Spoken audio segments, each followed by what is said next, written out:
An introduction to Amazon FBA. Amazon FBA is fulfillment by Amazon. The idea is simple. You sell any product that you wish, but instead of handling fulfillment yourself, that means storage and delivery, you instead outsource this part of the process to Amazon. In many ways, this is the perfect business model, freeing sellers up to spend less time worrying about logistics and allowing them to start profiting with very little investment or overhead. In short, this is one of the greatest equalizers in business yet, an amazing platform that allows much smaller businesses to compete with much larger companies. In this presentation, we'll explore precisely how Amazon FBA works and what you need to know in order to get started. The basics. So here's what you need to know.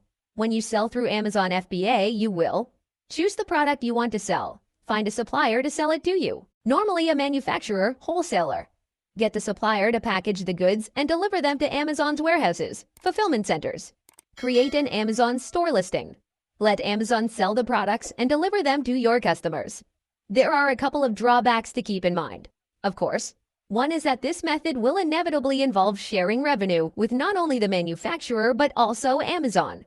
But on the plus side, it means you don't need to order a warehouse in order to store items yourself.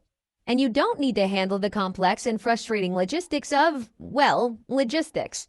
In fact, for many small companies starting out, the per-unit cost of paying Amazon's small commission is going to be less than the amount of investment necessary to get started. Considering that most businesses like this wouldn't break even for many years, you can find that Amazon FBA saves you money. Why Amazon FBA? Amazon FBA probably sounds incredible to you if you're new to the world of internet business. Others, though, might recognize that there are other options, such as dropshipping. Or how about selling digital products? So why pick this method? The answer is really very simple. Amazon is massive. 5.95 billion people have an Amazon Prime membership, and that's only 59% of the company's total customers. Amazon's share of the e-commerce market reached 49% in 2018, which is absolutely gigantic. And the thing to be absolutely aware of is that people still prefer physical products, even online. So while you could set up your own store and use a method like dropshipping, you'd do much better on Amazon. So why not let Amazon take care of the details for you?